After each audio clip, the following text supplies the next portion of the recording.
Houdini, the Great and Powerful. Chapter 11. The Door to Nowhere. With her eyes closed, she took on a few calm breaths. Trixie stood before the curtain that hid her adoring audience from her sight. There was a hint of nervousness in her breath, but as a magician, she knew she had to have a clear mind before her performance. But unlike all the other shows she performed on stage, she knew that this one was vastly different considering who she invited. "Ladies and gentlemen," the announcer declared, cuing the blue unicorn to light diffuses to the fireworks. "The Clair de Lune Theatre is proud to present the legendary magician and former Queen of Daimonia." With a quick glance at her assistants, Trixie's horn glowed up as she channeled a short distance teleportation spell aimed for the other side of the curtain. With a puff of blue smoke and sparks of fireworks, the announcer presented the Great and Powerful Trixie! "Greetings, my wonderful audience!" She welcomed the evening spectators. "Who's ready for some magic?" There was an inward sigh of relief as she heard the familiar applause and cheers from the audience. As the smoke cleared in the light of the welcoming fireworks, she scanned the crowd to see if she could find her guests. Then she spotted a couple of tall shadows to her right. "Oh, what's this?" she asked as the fireworks died down, putting a huff over her eyes. "Do my eyes deceive me? Who's that standing over there?" A spotlight glided over the audience to search for the figures, falling onto two very familiar-looking humans. "Oh, yes, it is. Mr. and Mrs. Houdini, I presume." The equine spectators applauded as Harry and Bess waved with smiles on their faces. "Evening, folks." Houdini nodded, turning his attention to Trixie. "That was quite the entrance you made. A bit flashy for my taste, but it was very good." Trixie waved for the laughter to die down before responding. "Thank you, but aren't you two going to sit down somewhere?" "Well, we could," Mrs. Houdini spoke, "except we're a little too big to fit in any of the seats. But don't worry about us. We'll be fine standing." "Are you sure?" "Not to worry," Harry replied as he leaned back. "Let's get back to your show. We're curious to what you could put off." "Very well." Trixie returned her focus back to the audience. "Let's not waste any more time. We have some tricks we'd like to show all of you. Would you like to see them?" With a collective yes from every pony, Trixie smiled and raised her hoof, signaling to raise the curtain. On the stage was a platform and a backdrop of misty mountains, with stage lights illuminating the carved wooden door that had featured armored griffins.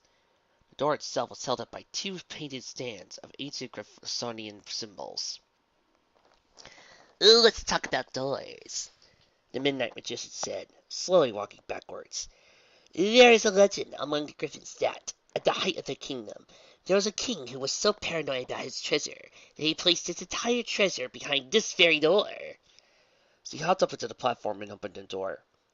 "What's so special about this door, I hear you ask? To the Griffins, this is known as the Door to Nowhere." The unicorn went through and found the door in a figure 8. "And why is it called that? To demonstrate, my two assistants and I will enter through this wonder of the world as it slowly spins in place." She turned to one of her assistants standing next to a switch. "Peppers, would you kindly start the turntable?" With a nod, she pulled the lever, causing the door to slowly spin counterclockwise. Pepper's ghost and her twin quickly joined their boss's side, all three of them stepping onto the spinning platform. This is the right moment. Trixie opened the door, allowing her and her assistants to walk through it. Meanwhile, the Houdinis were rather curious what the unicorn had in store, till the three ponies suddenly went through the door and closed it. As the carved door slowly revealed its other side, the two humans blinked. There was nothing there. Then, the door opened back up to reveal one of the assistants sticking her head through the door frame, while the other peeked through. The other peeking through the frame went back inside as the others walked through the door, closing it from the front. Harry studied the routine carefully. Sometimes his sisters would walk out both ends. Other times Trixie would walk through with a jeweled necklace around her neck. Or an assistant would walk in only to disappear on the other side. From where he stood, he tried his best to figure out how it was done. Ladies and gentlemen, this is Harry Houdini. Fool us!" The spinning platform was too low to the ground. Not enough room for a trapdoor or a hiding place.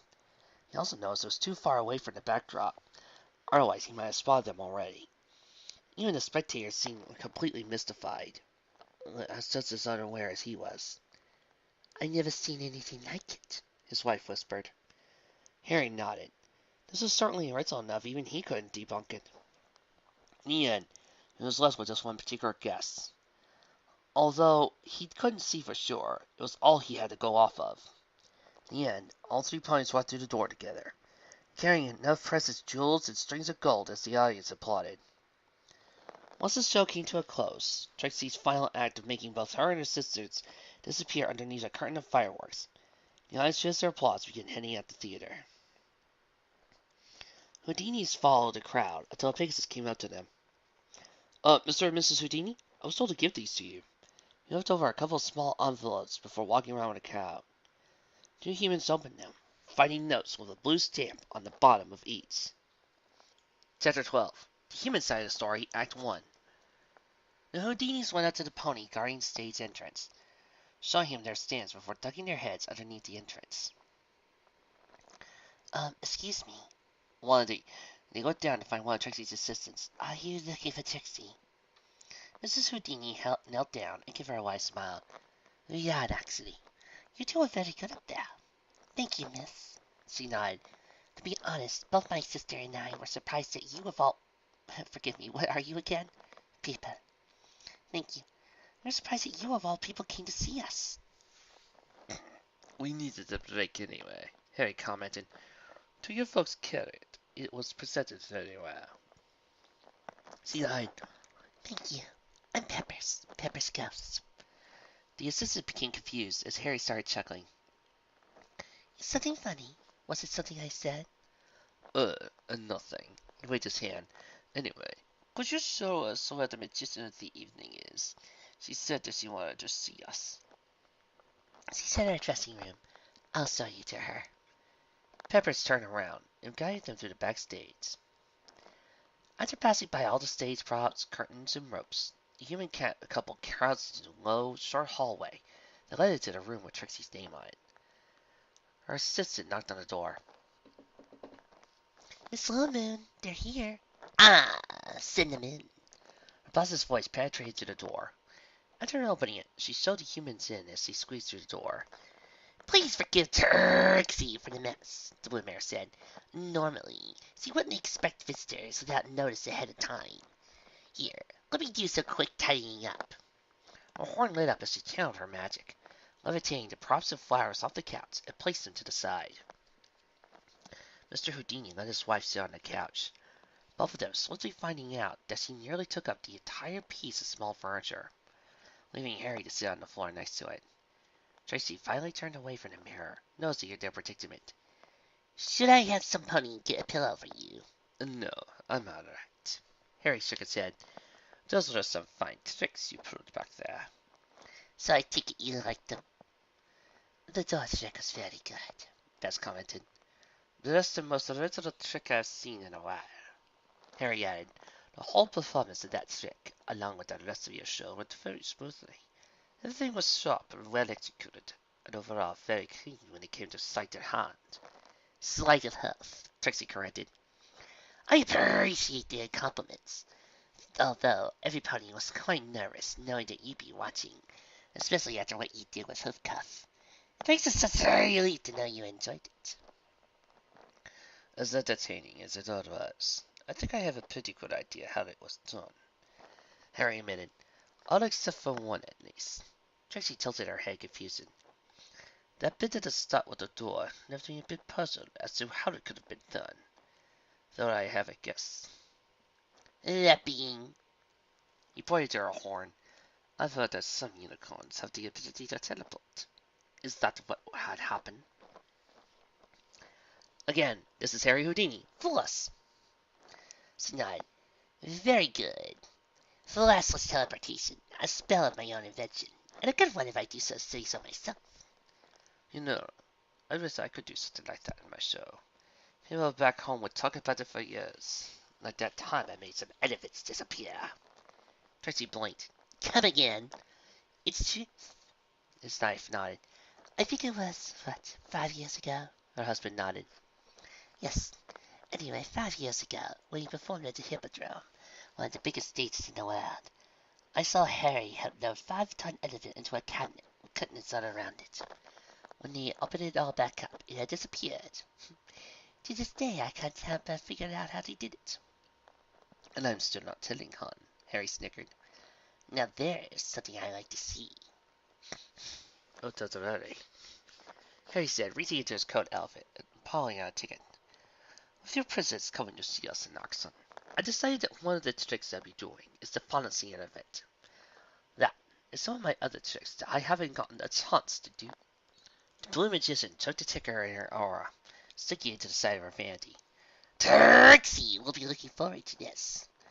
Now, since you two are here, there's something that has been bothering me ever since you arrived. That's that. She turned to Harry. You said once that you came from a place where you pretend that magic exists.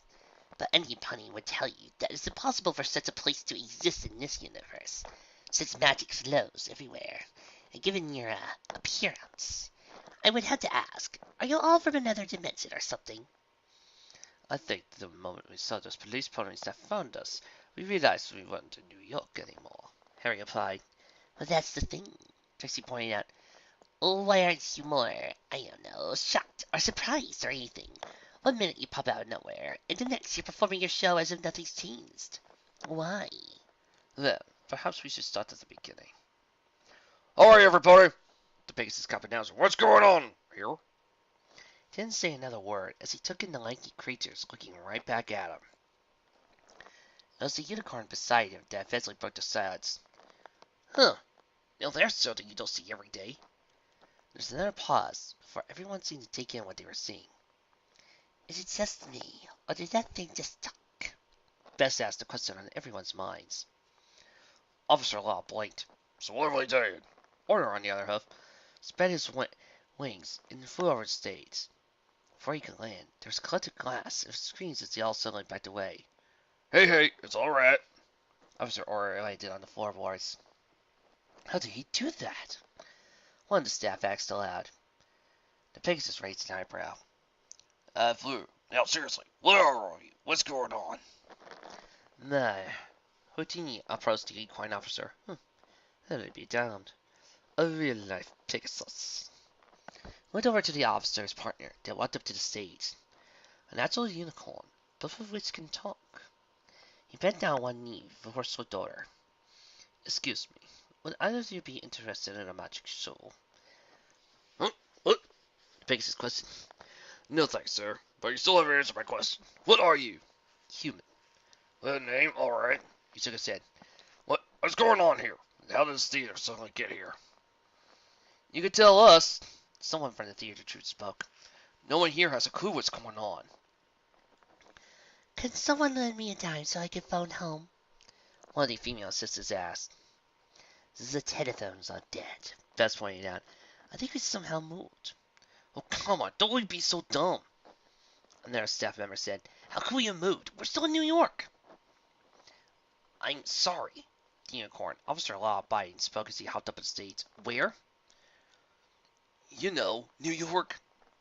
Napoleon returned a blank stare. The Big Easy, the Big Apple, Manhattan. You mean Manhattan? Law corrected him. Just to be clear, none of you humans has any idea what's going on? No. Harry replied. It's pronounced humans. Huh? The unicorn nodded off his horn and grabbed a small notebook and pencil. The humans were dead quiet, staring at him with wide-eyed wonder. What? Harry returned to his assistants. Get the rings, he ordered. One of them rushed backstage and came up with one pair of Chinese linking rings, giving it to Houdini. Keep that up, Houdini told the unicorn, much to his confusion. The human encircled the floating notebook with the ring, moving it side to side, up and down, in every other manner he could think of. Despite it all, the book remained floating. What are you doing? The officer asked. Well, Harry withdrew the ring in amazement. Wonders never cease. Pardon? How are you doing this? Harry gestured at the book.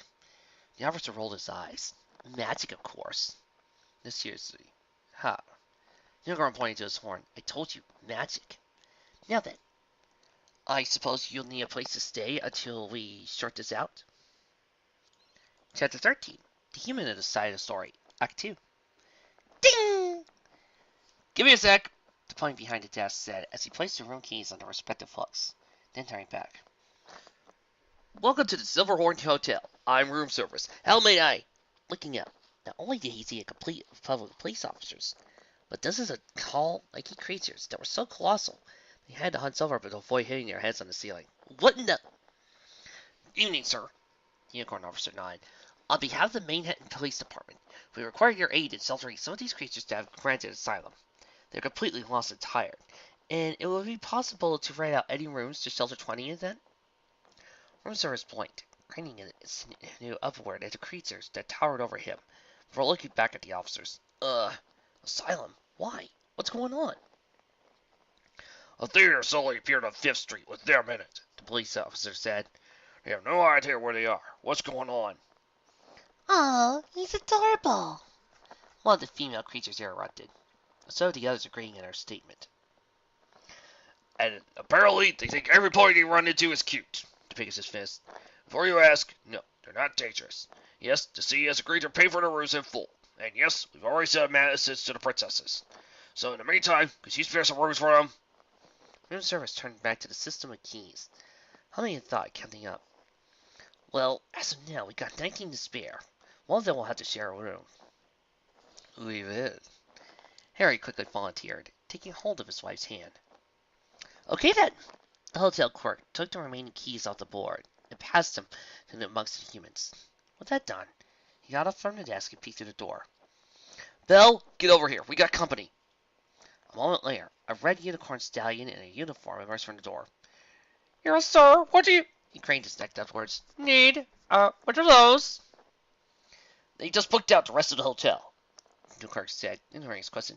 I want you to make sure that you show them all to their respective rooms. The unicorn showed signs of nervousness. Show them? That is your job. The hotel clerk shoved over the remaining room keys. Now get to it. With a gulp, the bell nodded and told the group to follow him. Halfway to the hallway, floor to floor, the bellhop led them each to their rooms, anxiously keeping an eye on the strange creatures. Sometimes he would receive a compliment from them, especially from the females who kept telling him how adorable he looked in his uniform.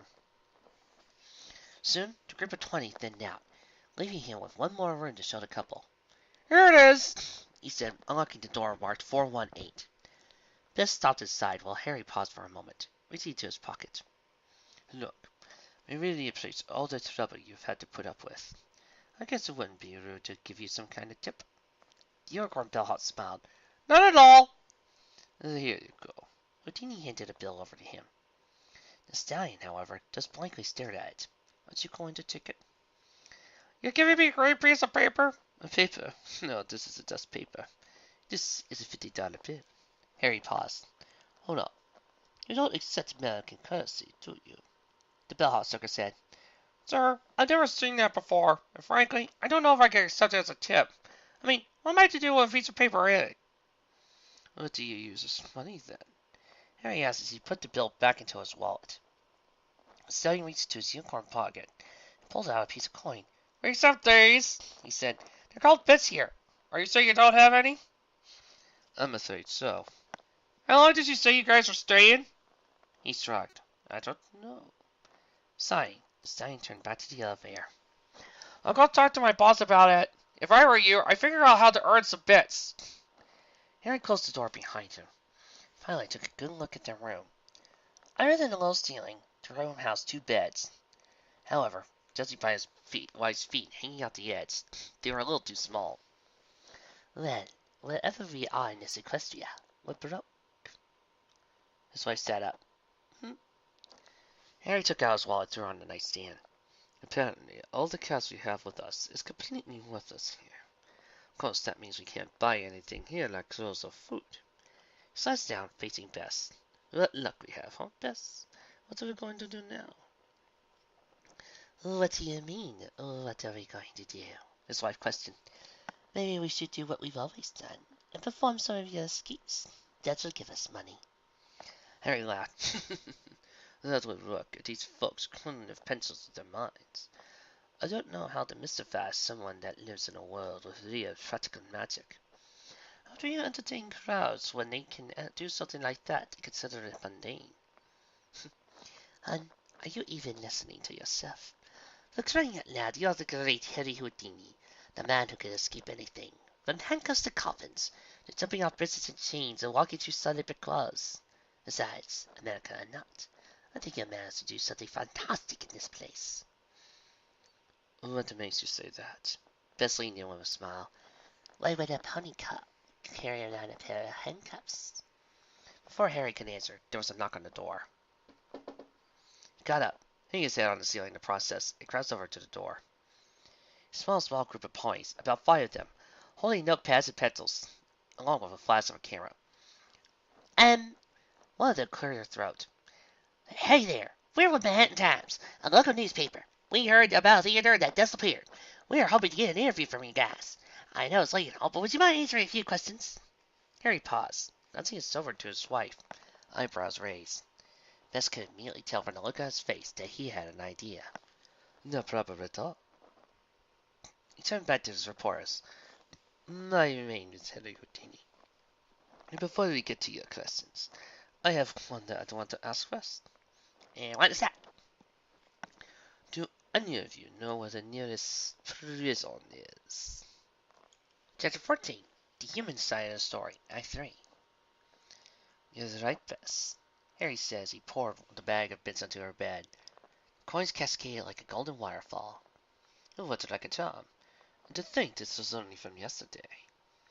Yesterday, Harry just performed his escape from the local prison, becoming the talk of the town in just an afternoon. All kinds of ponies came to the House of Wonders ticket booth, demanding tickets to see the miraculous escape artists themselves. The cash register quickly filled up several times with foreign coins before the tickets eventually ran out. Harry's wife took a handful of bits, and let them fall out of her hand one by one. Well, it looks like we can get some more clothes. Of course, they're going to need to be tailored, but it looks like that's something we can afford to do. And who knows? Harry sat down on the bed, clutching his beloved's hand. If this keeps up, I still might be able to find you an anniversary gift from this weird place. Harry, she said, putting an arm around his neck, what could you possibly give me? I mean, after 30 years, you've given me everything from roses to diamond necklaces. Personally, I wouldn't mind if you just gave me a simple kiss. Come on, Bess. What good is a kiss when I don't have anything to celebrate our 30 wild years? I mean, really, it's amazing you've been able to put up with me for so long. A normal woman would have a heart attack if her husband did half the things I've done. I, for one, would love to know your secret. And it's quite simple, really. Bess gave him a quick kiss. You just have to trust that the only pair of cuffs they can't escape are their wedding rings. Harry chuckled. That's something a bit corny. That is true. There's a knock on the door. Bess got up to answer it, finding the bellhop limiting a small screw. Letter for Mr. Houdini, He said as he floated it over to her. She took the scroll, thanking him for closing the door, broke the wax seal and rolling to read the message. What is it? Huh. Bess went over to her husband, handing him the scroll. Take a look at this. Harry took the letter and read through it. Dear Harry Houdini, it has come to my attention that a few nights ago, your wife and your theater troupe all mysteriously arrived in Equestria by accident. While I commend the Manehattan police and the city's mayor for granting you asylum, I, Princess Celestia of Equestria, was to have a helping hand in this confusing and difficult time.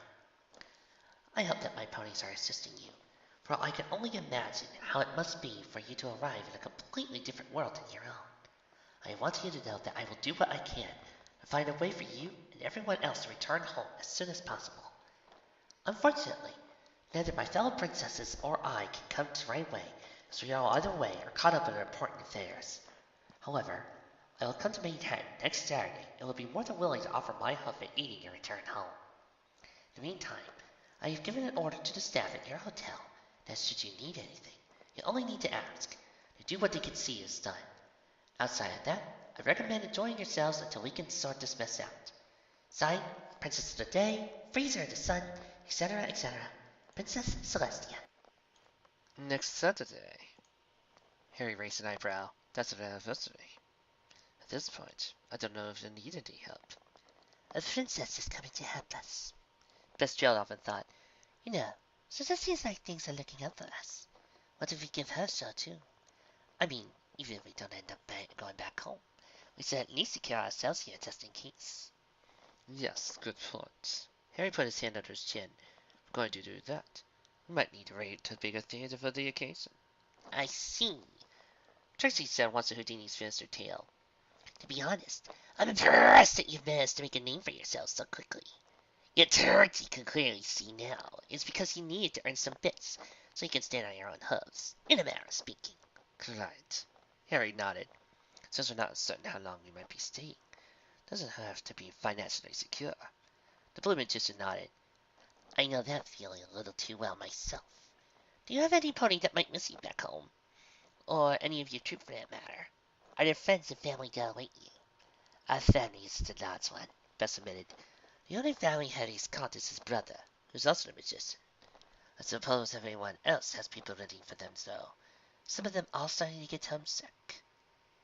I think that's the hardest part for everyone right now, Harry commented. Even though we're in a place of wonder, such as this, we tend to miss the familiar feel back home. He got off the floor and stood up. Anyway, thanks so much for that wonderful show. Will you help me just see what kind of show we have to give tomorrow? The Blue Mare smiled. Trixie does what she can. I wish you the best of luck in performing for the Princess of the Sun. He reached out his hand to shake her huff. Just you right. I've already got a new trick plan, one I've never done before. I'm really looking forward to it. What new trick? Bess inquired. Both he and Trixie looked over to Harry, but he didn't say anything. Anyway, he pointed to his mouth with a finger pointer, and his thumb stood straight up, before his claws to the jaws and a wide grin. Confused, Trixie turned just her best to see her eyes widen. Harry, I thought you promised me you were never going to do that. I know. But I think I've got a way to do it safely. Do what safely? Great question. Harry leaned down to her. Do you know what a gun is, by any chance?